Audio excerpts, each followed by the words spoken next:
In this episode of the Dr. E Show, our guest brings us on a fascinating journey exploring our health from the perspectives of bioterrain medicine and waveform physics. Please note that this is for educational and entertainment purposes only, and it is not meant to diagnose, treat, or advise on any medical conditions. So please consult with your doctor about any medical concerns, and as always, safety first.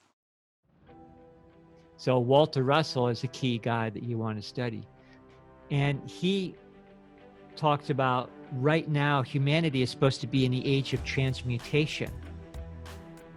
So what that means quickly is that with an understanding of waveform mechanics, remember we're talking about the elements, gold, aluminum, hydrogen, those are just resonant fields along a waveform.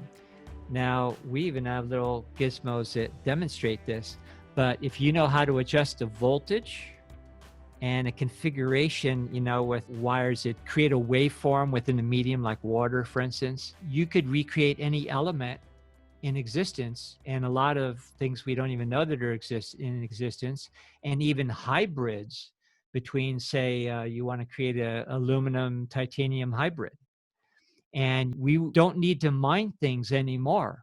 We could simply recreate those elements of the waveform, feed them through the next generation of three-dimensional printers, and have an assembly line to create everything we need to manufacture an automobile or anything you can think of.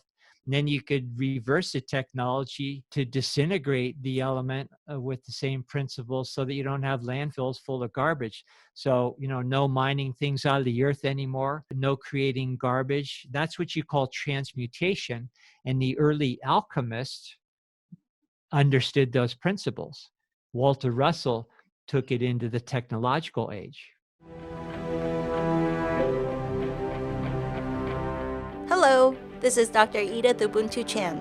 Welcome to the Dr. E Show, a show exploring the frontiers of our human possibilities in areas like health and wellness, science and spirituality, quantum biology, and conscious living, so that together we can awaken the best of ourselves and create our most joyful and fulfilling lives.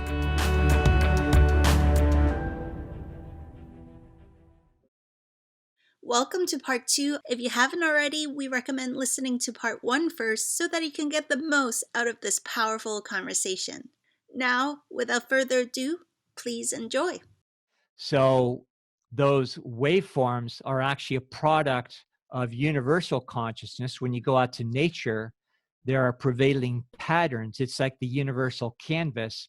And those of us that start to catch on, we look at those patterns, we notice the cyclic nature and the things we're talking about, and whether we're talking about microbes and so forth. Walter Russell even explained how the periodic table of elements, just like a bacteria is a product of another little cycle within larger cycle of a different seed that goes through all these cycles. Elements in the ground are the same thing. If you wait around long enough or understand even how to speed up the process, which you can do, all the different things from hydrogen to carbon to aluminum to, all the way up and down the chain, they're electrical vectors that are specifically give characteristics to what we associate with those elements that create our so-called physicality. But they will go through cyclic changes, and with time, one becomes the other and full circle back again. So that's the way nature works. And if you observe nature, you can see these universal patterns, and then you can conduct your own thought patterns and your own emotions in a harmonious way that will, we're all giving the ability to have our say in a little individual coordinate in consciousness. It's not a place, it's not a time, it's a coordinate in consciousness, and we get to practice in our little territory in the universe there.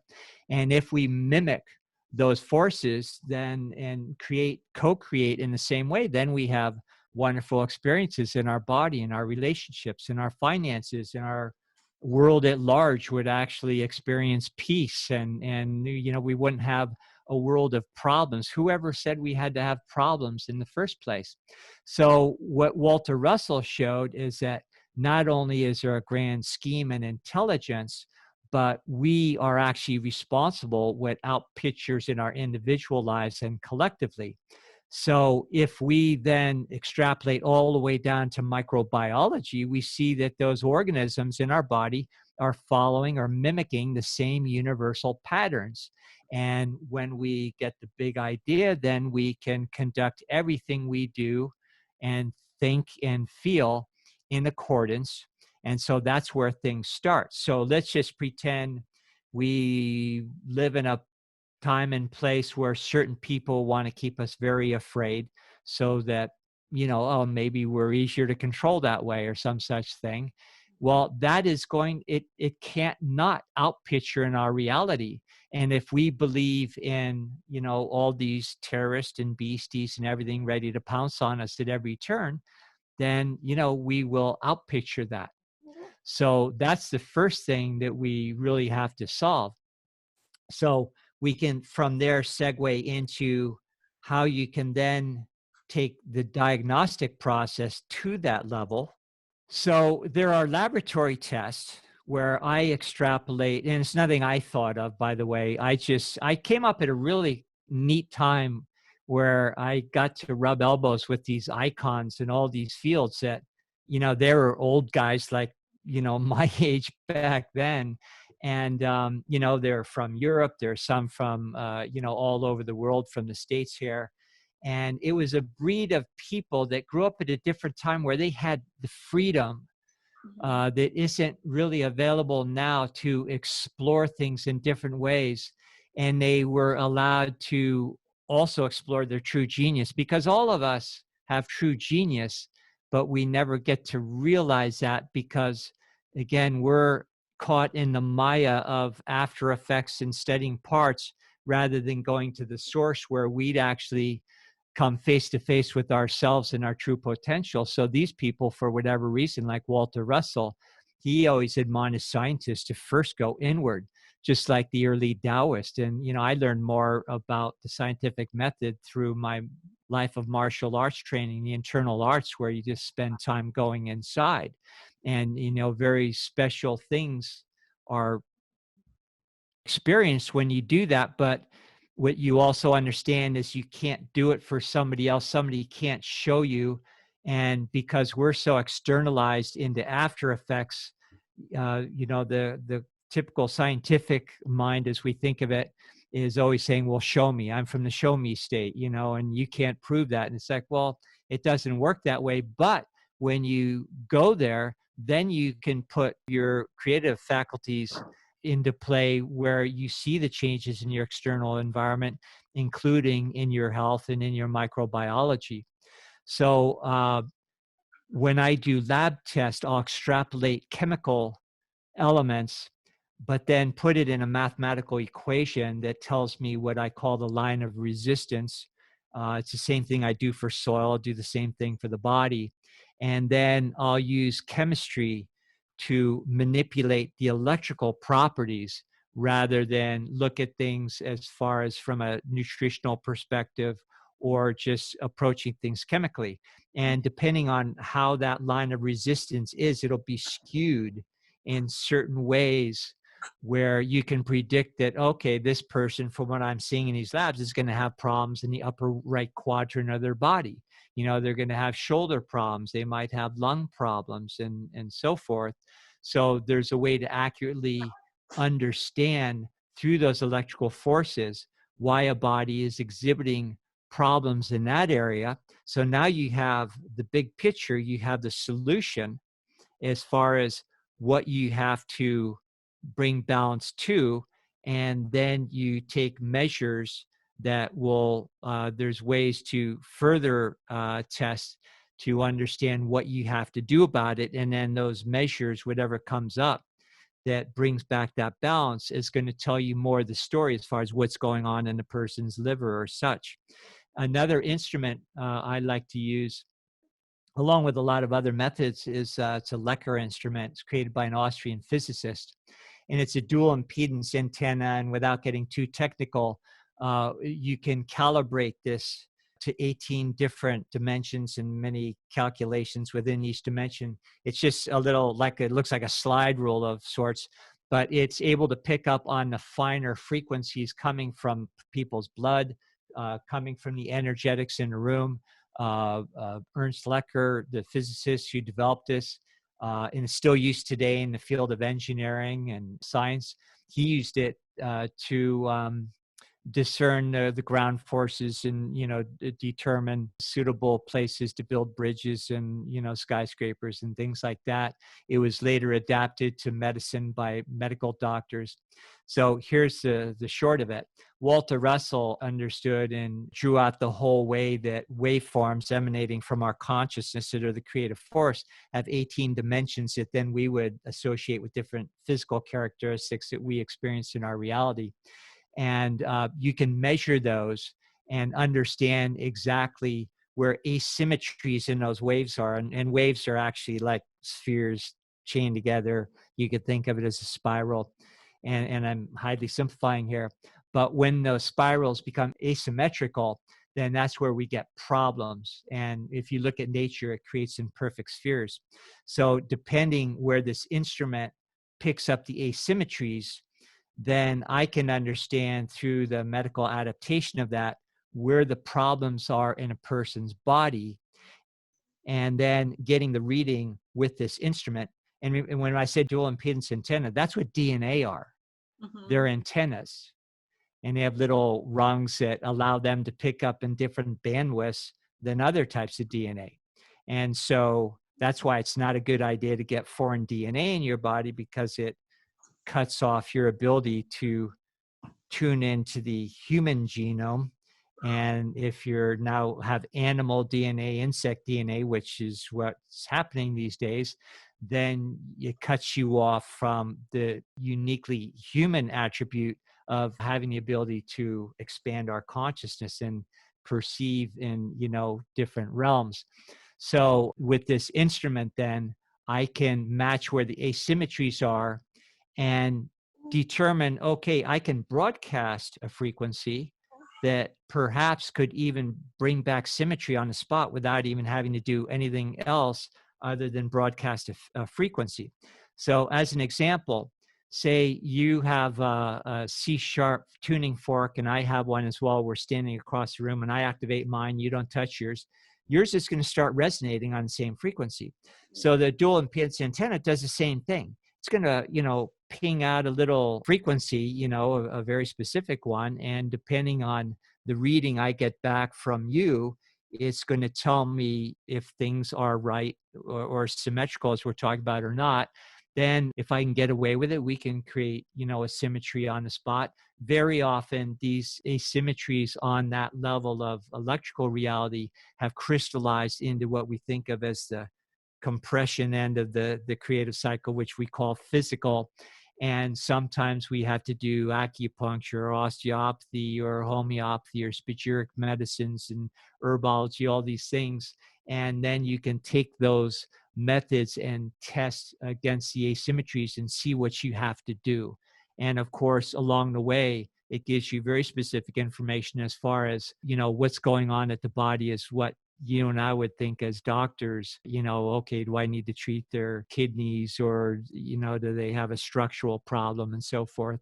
So you're now going all the way upstream to the level of creation that comes from universal patterns and our interaction with those universal patterns, and looking at pure waveform physics and taking diagnosis to that level and working your way down from that understanding, rather than being here on ground with this mess of all these parts and theories and things to look at and trying to reverse engineer upstream when you don't even know there's an upstream in the first place.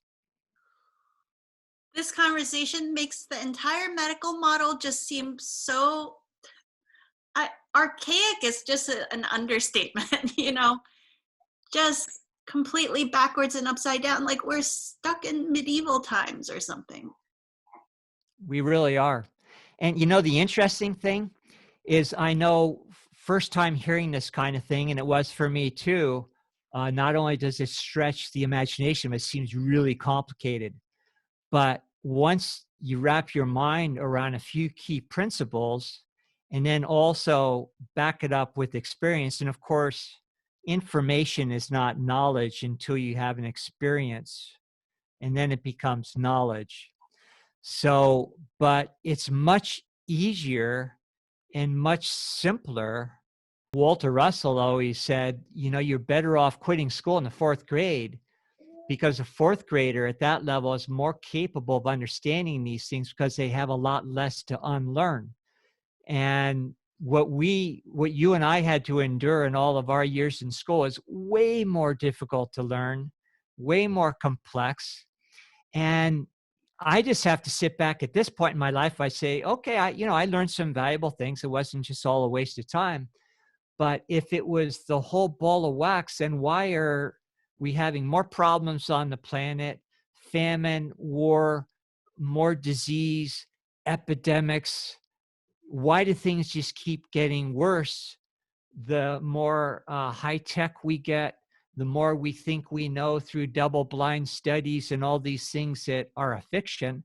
When you understand waveform mechanics, you'll understand the concept of a double blind study is silly. That's like doing something in a room and making believe like you're not there.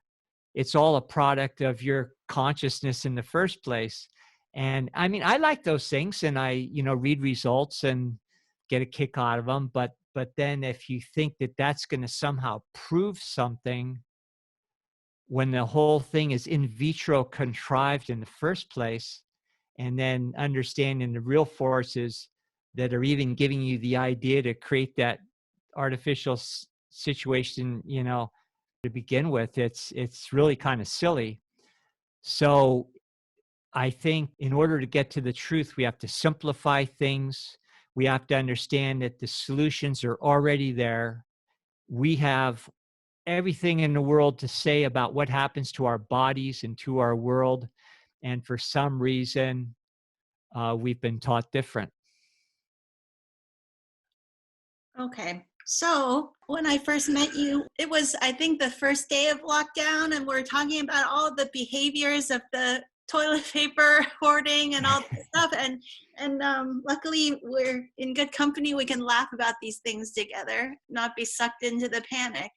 And we're chatting about how a lot of these is kind of like pre-programmed traumatized behavior. And you mentioned something about this, the passing down of multiple generations of trauma, and how in waveform physics you could actually explain that in a very practical way. Can you share some more about that? Sure.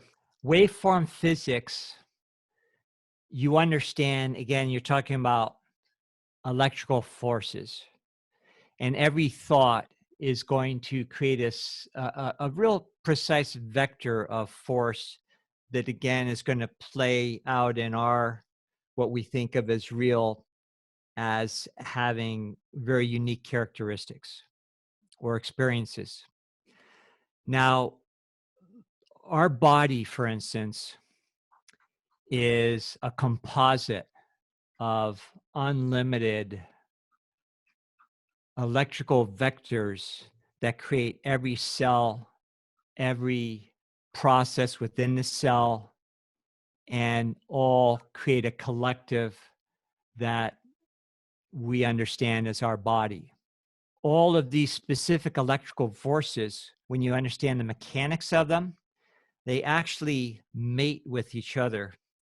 And this is where it gets hard to explain, but have you ever seen the that Thrive movement, with the Procter and Gamble guy, where they were, and they talk about the torus as being the universal generator that's, how all of creation happens. They had it kind of close. In reality, those are, let's go to Asian medicine, the yin and the yang. The yin is like an electrical cone, like where information is impacted in a certain direction, stratified in order to create a vibratory effect.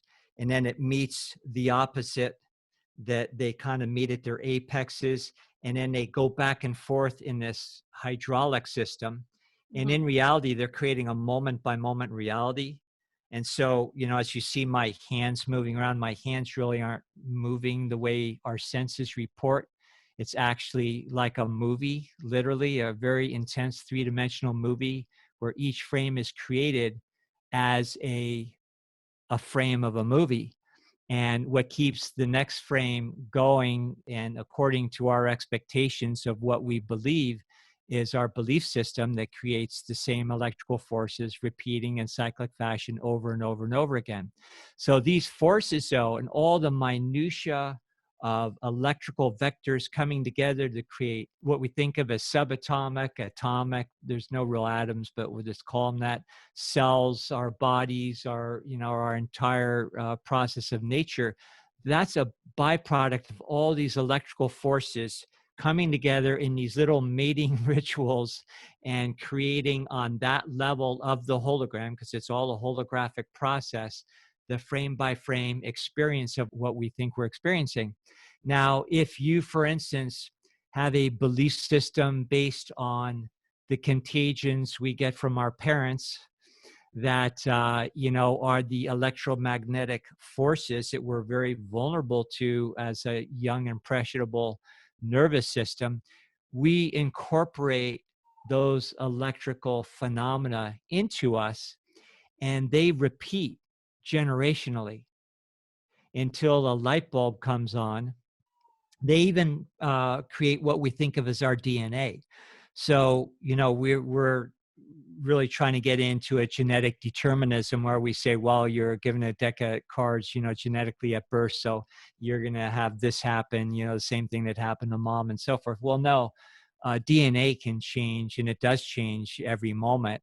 And it really goes through radical changes when the light bulbs come on. You change your belief systems, you get out of entrainments of toxic emotions and just learn how to use those more productively and so forth. And then we can break the cycle of generations. So when you get into the 7 generational thing, they do get passed on through generations. And that's why the apple doesn't seem to fall very far from the tree. And in the field of homeopathy, they have another way of describing it, and they call it miasm. And they have 3 main miasms that they describe as the root of all disease.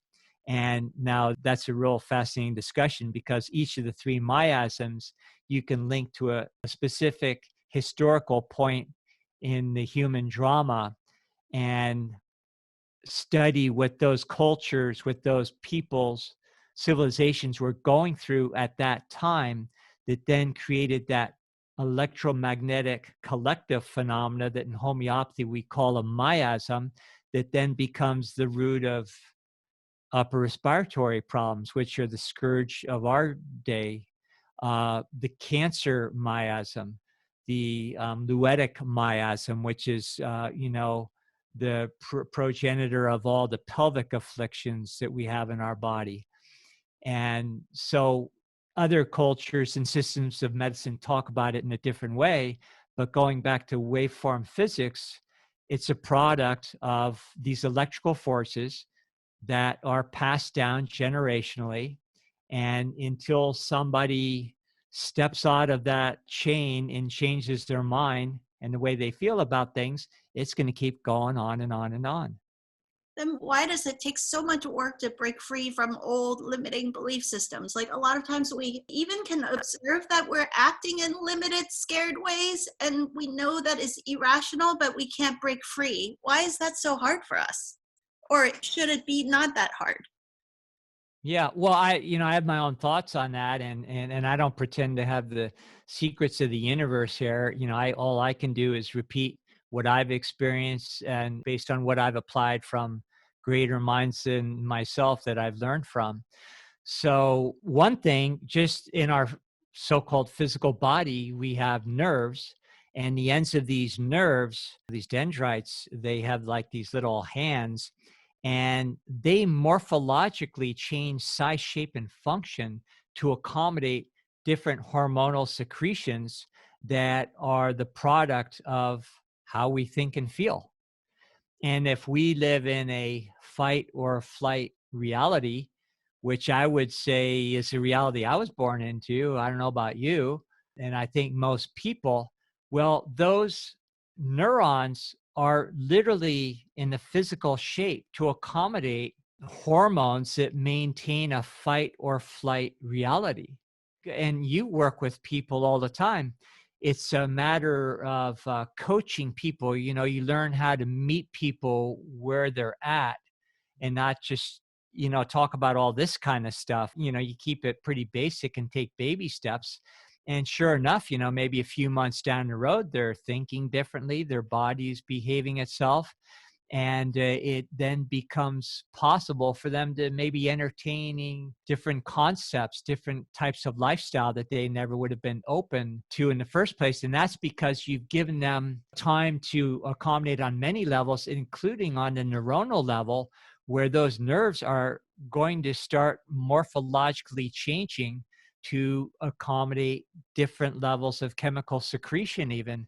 So it's a process, and all of us go through the same thing. I'll, you know, find myself drifting, you know, into some kind of fictional reality, you know, and you just slap yourself. You say, what am I doing? I know better. It's because, you know, those are neurologically they're hardwired into us. But when you realize that, first off, that that's what's happening, you're over the hump, because now you're open to the possibility that you can do something about it. But if you don't even get that you're not a victim of your genetics or a victim of your culture or your parents or a disease or a microbe, it's pretty hard to get out of the way. Okay, if you were the head of the CDC, I don't think we would, I mean, God forbid. well, with this kind of thinking, all of society's structures would be radically different, right? What I'm hearing is it would be everybody's free to explore their highest potential at that point, and there wouldn't be all this kind of like mandate policing kind of energy to it. And it, because all of that has to be based on a kind of fear, right? This fear and control model. But if you were, I don't know, maybe not the head of CDC, but king of your own island, can you give us a vision of what your healthcare model would look like? CDC is an interesting concept because you wouldn't even need the CDC, Center for Disease Control. There's no such thing as disease. Disease is not an entity that exists in nature. Nature only has self-maintaining, self-correcting mechanisms. And if we aren't minding the store properly, those mechanisms will dredge up things that make us not feel that good. And if we still don't get the picture, they can actually become dangerous because we stymie it in what it's trying to do for our own benefit. And if on top of it, our body, as we were explaining, is devoid of the necessary resources, then we get caught on a biological plateau, say with a growth in our body.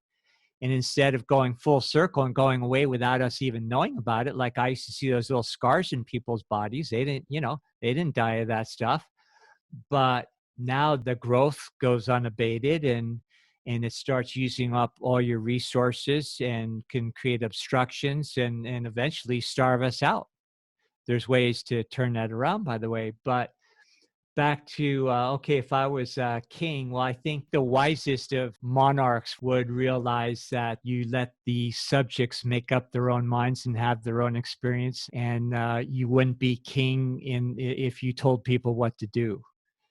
A real king does not interfere with the free will of another individual.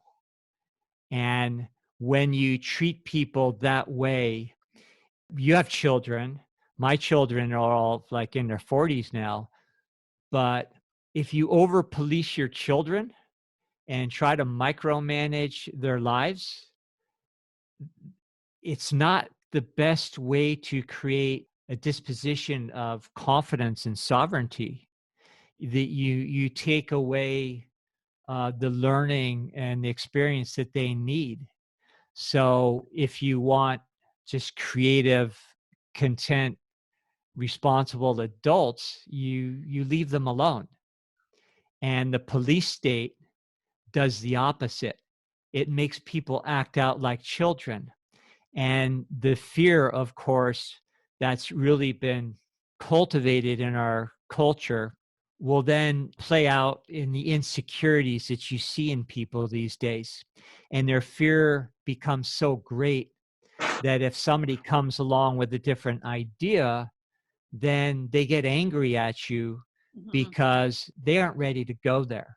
And then they will, in different parts of the world now, and even our own country in some places, they have, you get rewarded for snitching on people if they aren't towing the line with all this business lately. And so people are ratting each other out, hating on each other. And it's all based on this fear, this insecurity, because we look at outside authority figures to take care of us and to tell us what to do. And it's backfired greatly if anybody just wants to take a look around. Yeah. So back to what the healthcare model looks like. What would doctors' trainings look like? Kind of give us a big picture look at how in the future that I hope all the listeners out there that feel resonant with this way of thinking, let's kind of set our intention to jump to that parallel reality where this is all possible. So give us a taste of that future vision. Well, first off, it wouldn't be based on a disease model.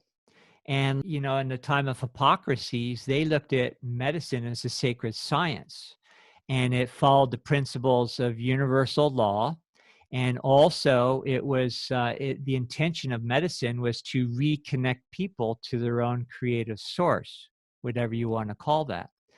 And isn't it interesting that in our system, because they bring us into this reductionist, materialistic, one side of the equation system, we are taught that that other side doesn't even exist. So we'll leave it there. So medicine would therefore, it would teach hygiene as far as how to keep yourself not just clean in body, but clean in mind. And of course, then you would have to help people understand that we live in a benevolent universe. There's no bad guys except for the ones that we create, and that nature's processes are self-maintaining, self-healing, and we would learn how to work with that. So medicine would really become more focused on the acquisition of knowledge that I guess would necessarily start with information and then allow the people, the freedom to apply that independently so that they could put it to practice, have their own experience, and prove it right or wrong in their own lives. So it would require a great amount of freedom and more going back to the original meaning of physician, which is to teach, not to heal disease or treat disease. Wow. What would the education system look like in this world? Well, first off, it would allow people to find their vocation rather than a career. Back in the day, you didn't go to school and learn a system of recipe medicine that you could then go out, hang a shingle, and make money. Along the way, I had a number of people that did apprenticeships with me, and by request. After a while, they said, "This is great, but I've got what I need, but I can't go all the way because I can't afford it." You're looking at a life of learning, Mm-hmm. and it doesn't work in today's world. And I get it; it really doesn't. But back at a certain point, you'd go in and you'd sweep the floors of the the old guy. You'd do whatever you had to do to be around there. You learn a little bit, and then over a number of years, it'd make our medical internships and everything pale in comparison. You spent a lifetime learning before you even got to the point where the old master would let you do anything on your own. And then the whole village, of course, supported you in your vocation and your lifetime of dedication, and made sure that you didn't want for anything or have to worry about monetary considerations and have to cut your education short. So that's what a real system, a real educational system would look like. But of course, everything's been monetized and also designed to feed into our ego satisfaction, so that if you're an attorney, a professor, a doctor, not only do you get to showboat that, oh, I make more money than the rest of you guys doing other things, but I'm smarter because I have these diplomas. Well, so it just really feeds into this whole reality show culture that we have, where people are doing things for all the wrong reasons. And of course, the most tragic thing, I believe, is that all of us have an individual knack for something, and we never get to find that because we have to go to school and memorize things or forget in 2 seconds to get the degree in communications or something, or become a doctor because my dad was a doctor and he could afford to send me through medical school.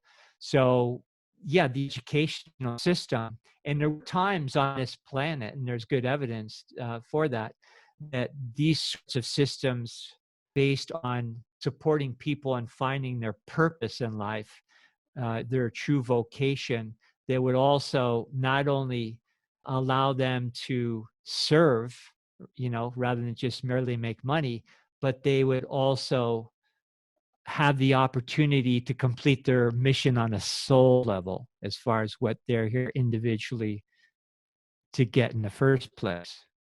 So we're a little bit straying from that model, and it might seem pie in the sky, but we've painted ourselves in such a corner now that we don't have any other place to go. And there are a lot of people that are right there and ready to go there. And what really makes me hopeful is that a lot of these concepts that some of us were talking about 30, 40 years ago, where people would just roll their eyes and nobody would listen, they think you're a complete lunatic. Now there's people out talking about it on the internet, medical doctors coming out, and YouTube's talking to millions of people about exactly what we're talking about. So it's a good time to be alive. So you've definitely piqued our interest, and there's just so much further down the rabbit hole we could go together. Would you mind giving us a few things to look up, like books we should look up, documentaries, or other practitioners who are also eloquent teachers of these new ways of thinking? Sure, let's start with microbiology. If people aren't already familiar with this gentleman, Antoine Béchamp, Bechamp. I hope I spelled that right. Yeah. He was a French microbiologist who first proved out these principles of terrain medicine.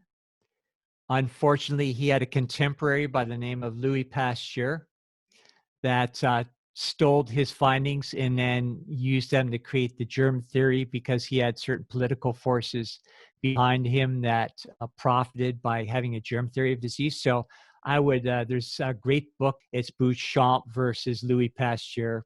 Google something like that.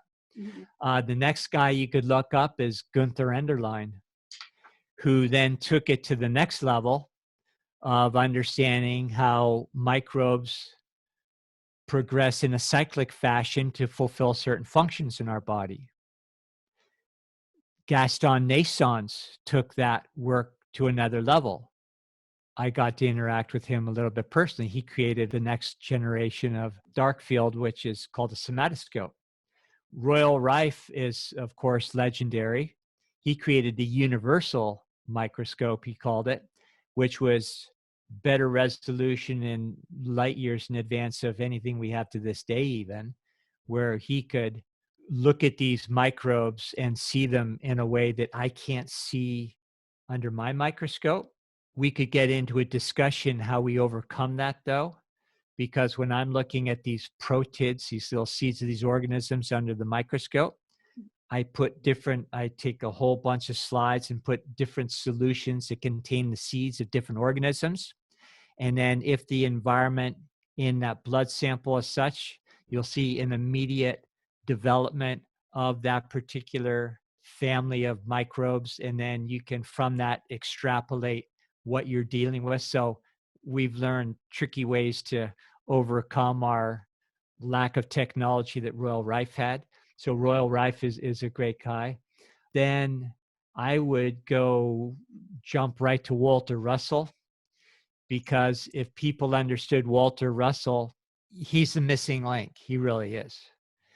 And that's where you take things to waveform physics, which I know sounds real brainiac, but once you get it, it's just real simplified, common sense, and makes everything look, as you said, kind of archaic and really complicated. Now, some of his early books are hard to read, like the Universal One, which is my favorite, because he had to use terminologies that the outer world uses to explain things that he understood, but there weren't words for.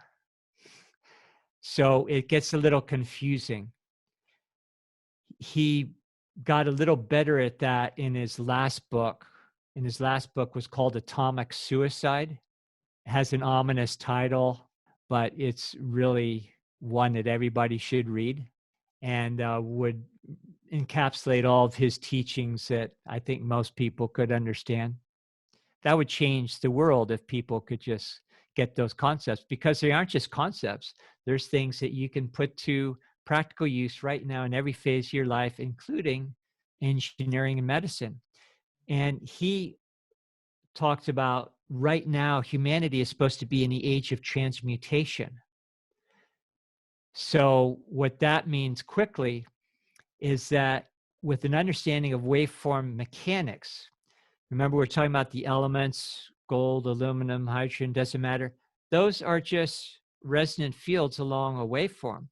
Now, we even have little gizmos that demonstrate this, but if you know how to adjust the voltage and a configuration, with wires that create a waveform within a medium like water, for instance, you could recreate any element in existence, and a lot of things we don't even know that are in existence, and even hybrids between, say, you want to create a aluminum titanium hybrid. And we don't need to mine things anymore. We could simply recreate those elements of the waveform, feed them through the next generation of three-dimensional printers, and have an assembly line to create everything we need to manufacture an automobile or anything you can think of. And then you could reverse the technology to disintegrate the element with the same principles, so that you don't have landfills full of garbage. So, no mining things out of the earth anymore, no creating garbage. That's what you call transmutation. And the early alchemists understood those principles. Walter Russell took it into the technological age. So Walter Russell is a key guy that you want to study.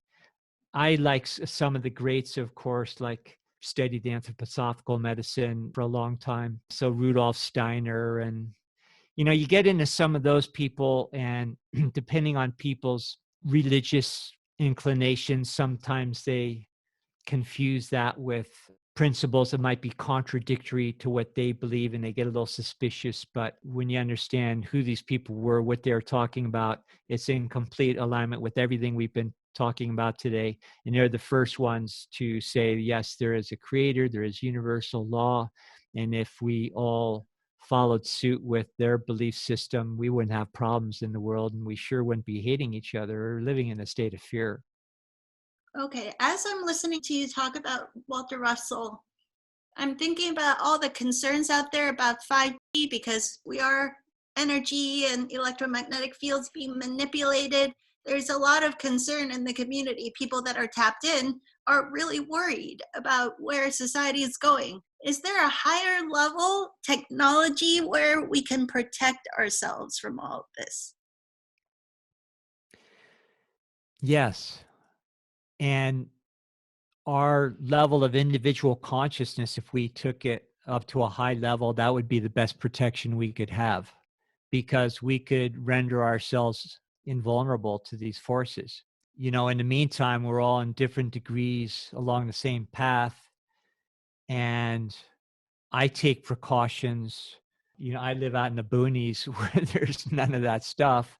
And at night, I turn my satellite modem off because I don't want to be sleeping in 3G, let alone 5G.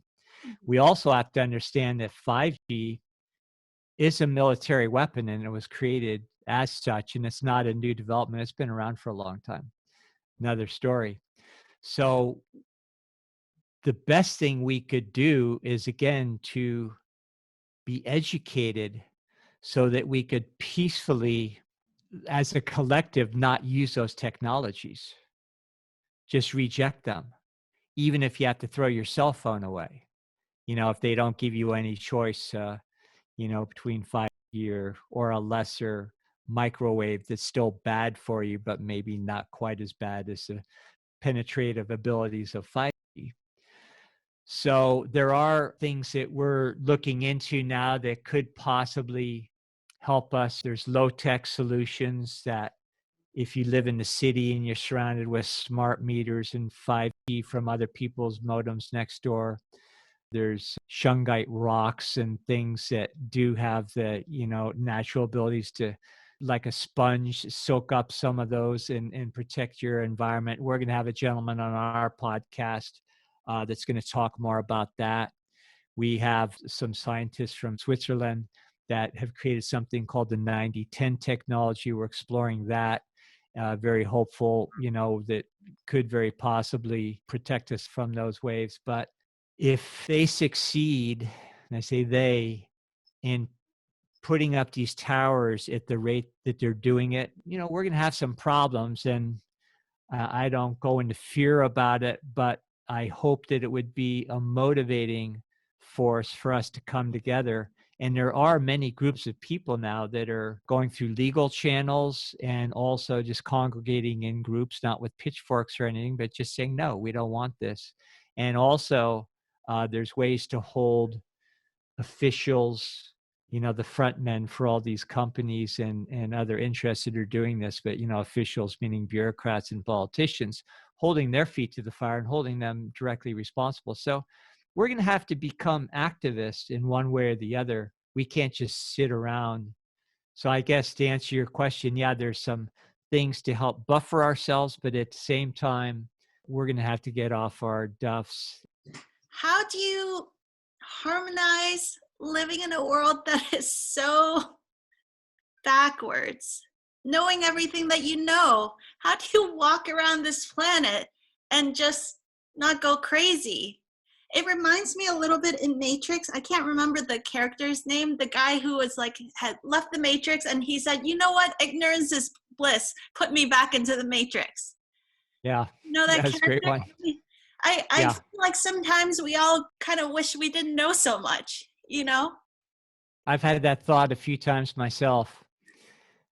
So we're eternal beings, and everything we've talked about really points to the fact that we can come, face to face with a whole reality, which is these electrical forces that we put into effect are creating a simulation that's not who we are. And that we are, in fact, if we find ourselves in an embodiment in the simulation at this time, we have put ourselves in this situation, which means we were born for these times. So first off, you lose the fear of death. Like some cultures in the old day, they'd, go off into battle and just say, hey, it's a good day to die. I mean, not that you have a death wish, but that's not who you are. You're not this body. And so if you can just get over that, that's a big deal. And then you can understand that we are the ones that are collectively creating this, and no other consciousness has the right or the ability to say what's going on in our personal creation. And when you really wrap your mind around that, then your world is untouched by whatever they can throw at you. I think somebody said it well when they said, be in the world, but not of it. So you can be in the simulation, but I think the more you know that it's a simulation, the less fear you have, which means you're really going to accelerate your ability to create what you want in your personal universe, which includes the ability to withstand anything anybody else can throw at you when they're trying to interfere with your world. And the proof is in the pudding, because we see people all around us that are thriving, not getting sick, prospering, happy, and content. And then other people that are having the opposite experience. So doesn't that kind of show that you don't have to succumb, even though there's, and a lot of these people I know that are some of the most together people in the world, they're living, at ground zero in places like LA and New York, and the places where they're throwing the kitchen sink at people, which, by the way, is causing a lot of the symptoms that now people are experiencing in some places that are blamed on other things. I love the speaking in code. Thank you so much for that. I think everybody that tunes into this show have broken free, have taken the red pill and broken free of the matrix to certain degrees. And we also know that there is a reason we still have these bodies, that we are still here, because there's more work to do. There's more collective learning and growing that we have to do while we're here. Well, I would love to chat with you for hours and hours more, but I know that you have some gardening out there to do. So let's tie up this beautiful conversation that we've had. How can we follow your work, your website, your podcast? Tell us how we can keep learning from you.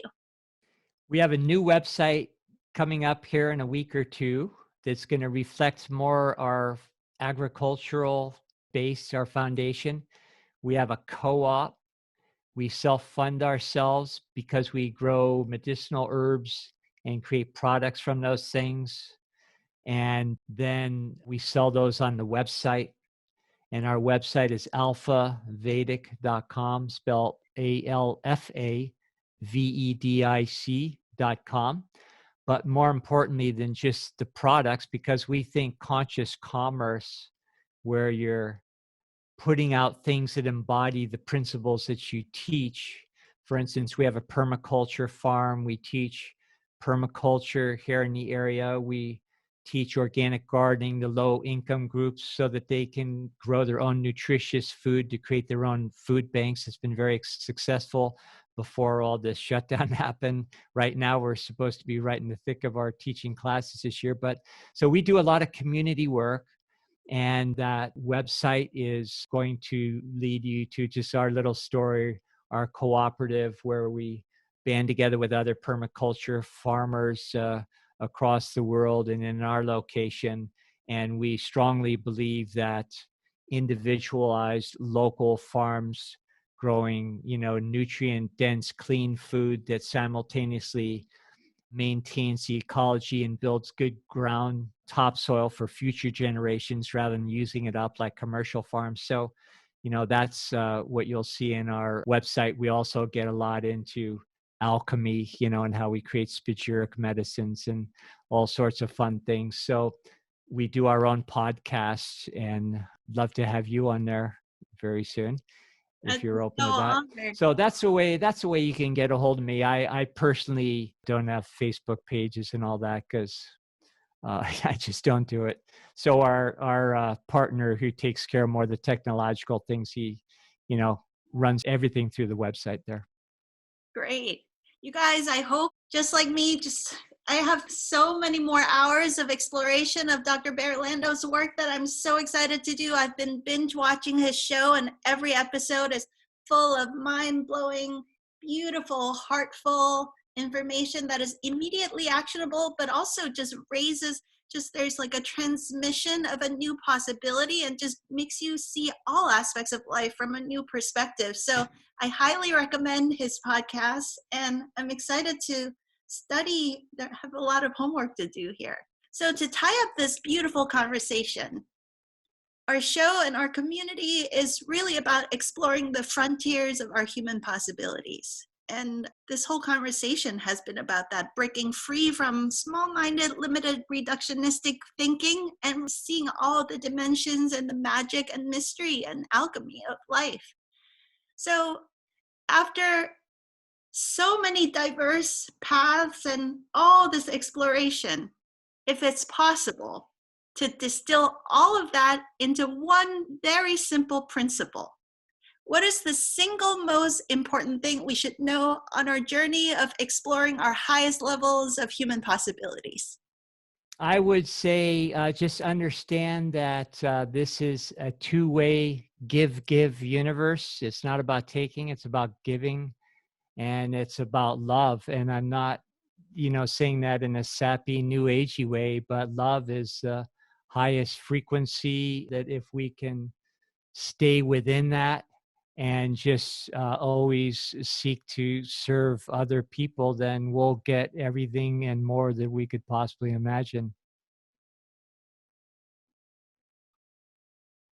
Thank you so much for that, Dr. Barre Lando. We learned so much in terms of a new way of thinking, but I think just your example in the world, following your heart, following your passion, and going through such an interesting and eclectic path that synthesized into this beautiful view of reality that you can then package so eloquently and offer to us in this way. I think everybody that's listening right now, we're all feeling so inspired just by your example and so much more optimistic. If our media could showcase more people living life in such a beautiful way, and what an amazing and different world we could create together if more of us choose to step into this kind of path. So thank you for your generous time and your generous heart and all the wisdom you've accumulated. We're so deeply appreciative of you. Thank you, Edith. That's very kind. And remember, you are the new media. Thank you so much. It was such a Edith. joy and such an honor to spend these last couple of hours together. Yeah, it's an honor for me as well. Thank you. Have a good day. Take care. Bye. You too. Bye. See ya. Bye. Hi, friends. Did you love that interview? If you did, please leave a review and share with all your friends so that many more people can benefit from these game-changing insights. You can also go onto our website, dredithubuntu.com, and subscribe to our newsletter, where you'll receive free trainings and next-level ninja tools that we only share on our newsletter. Together, let's turn your life into a brilliant masterpiece.